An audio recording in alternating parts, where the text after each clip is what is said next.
Oke, jadi pada video ini kita akan membahas mengenai matahari. Matahari didefinisikan sebagai bintang yang berupa bola gas panas yang menjadi pusat tata surya. Matahari ini memiliki 4 lapisan utama,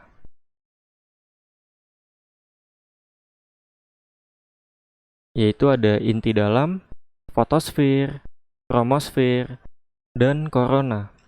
Selain itu, matahari juga memiliki zona radiasi, zona konveksi, dan aliran di bawah permukaan. Kita bahas dulu yang lapisan inti dalam.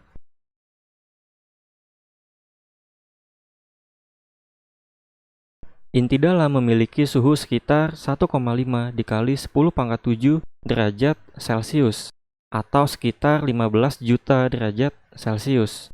Suhu yang sangat tinggi ini digunakan untuk mempertahankan fusi termonuklir. Jadi fusi ini adalah suatu teknik untuk menggabungkan dua atom atau lebih menjadi nomor massa yang lebih besar dari nomor massa sebelumnya. Misalnya di sini kita mempunyai hidrogen dengan nomor massa 1.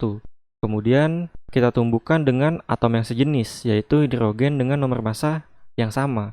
Kita lakukan teknik fusi atau kita tumbuhkan sehingga dia akan menghasilkan nomor massa yang lebih besar, yaitu hidrogen dengan nomor massa 2. Kemudian selanjutnya hidrogen dengan nomor massa 2 ini kita tumbuhkan dengan yang sejenis lagi, sehingga menghasilkan nomor massa yang lebih besar lagi. Itulah yang dinamakan teknik fusi. Sebaliknya, ada yang dinamakan teknik fisi. Teknik fisi ini adalah pembelahan nomor atom menjadi nomor massa yang lebih kecil. Nah, untuk melakukan teknik fusi ini dibutuhkan suhu yang sangat tinggi. Sehingga suhu yang sangat tinggi ini sangat berguna untuk mempertahankan fusi ini. Fusi termonuklir ini sebagai sumber energi matahari dalam bentuk cahaya atau energi panas. Selanjutnya, energi ini akan dilepaskan dari inti hingga keluar angkasa. Lapisan selanjutnya adalah lapisan fotosfer. Lapisan ini memiliki suhu sekitar 6000 Kelvin dan ketebalan 300 km. Pada lapisan fotosfer ini terdapat bintik matahari atau biasa dikenal dengan sunspots, yaitu daerah dengan medan magnet yang kuat dan dingin serta lebih gelap dari wilayah sekitarnya. Kemudian pada fotosfer ini, sebagian besar radiasi matahari keluar angkasa dan terdeteksi di bumi. Jadi sebenarnya radiasi matahari atau cahaya matahari yang kita lihat di bumi itu bukan berasal dari lapisan paling luar atau lapisan korona, melainkan cahaya tersebut berasal dari lapisan fotosfer. Selanjutnya adalah lapisan utama yang ketiga, yaitu lapisan kromosfer, yang memiliki suhu sebesar 4500 Kelvin dan ketebalan sebesar 2000 km. Kemudian pada lapisan ini, saat terjadi gerhana matahari total, kromosfer terlihat seperti gelang merah yang mengelilingi bulan.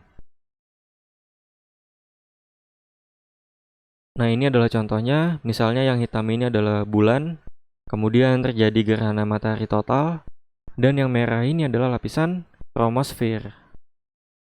Kemudian lapisan yang keempat adalah korona, yang memiliki suhu sebesar 1 juta Kelvin dan ketebalan sebesar 700.000 km. Lapisan ini memiliki warna keabu-abuan yang dihasilkan dari ionisasi atom. Saat terjadi gerhana matahari total, korona terlihat seperti mahkota dengan warna keabu-abuan yang mengelilingi bulan. Nah, ini adalah contohnya. Misalnya yang hitam ini bulan, kemudian yang warna merah adalah kromosfer, dan yang abu-abu ini adalah lapisan korona. Selanjutnya kita akan membahas mengenai zona radiasi. Zona radiasi ini memiliki suhu sebesar 7 juta derajat Celcius. Kemudian, energi dari matahari merambat selama 50 juta tahun pada zona ini. Karena zona ini memiliki massa jenis yang tinggi. Selanjutnya kita bahas mengenai zona konveksi.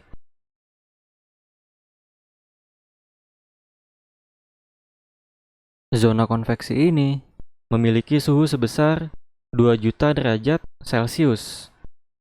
Pada zona konveksi ini, prinsipnya itu sama seperti air yang dimasak, di mana material gas yang paling bawah yang terkena api akan mengalami pemuaian, sehingga volumenya akan bertambah dan massa jenisnya akan mengecil.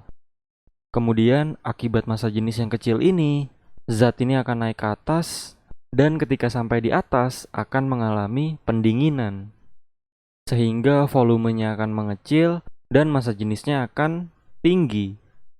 Dan zat ini akan kembali lagi ke bawah. Inilah yang dinamakan dengan siklus konveksi. Kemudian zat ini akan mengalami pendinginan lagi, pemanasan lagi, hingga suatu saat zat ini akan lolos dari zona konveksi. Zat ini bisa lolos karena perubahan zat akibat suhu yang sangat tinggi atau tidak mengalami pendinginan yang cukup, sehingga siklus konveksinya terhenti. Kemudian zona konveksi ini membantu proses pembentukan sunspots dan solar flare. Kalau sunspots itu adalah bintik matahari, sedangkan solar flare ini adalah ledakan yang terjadi di sekitar sunspots.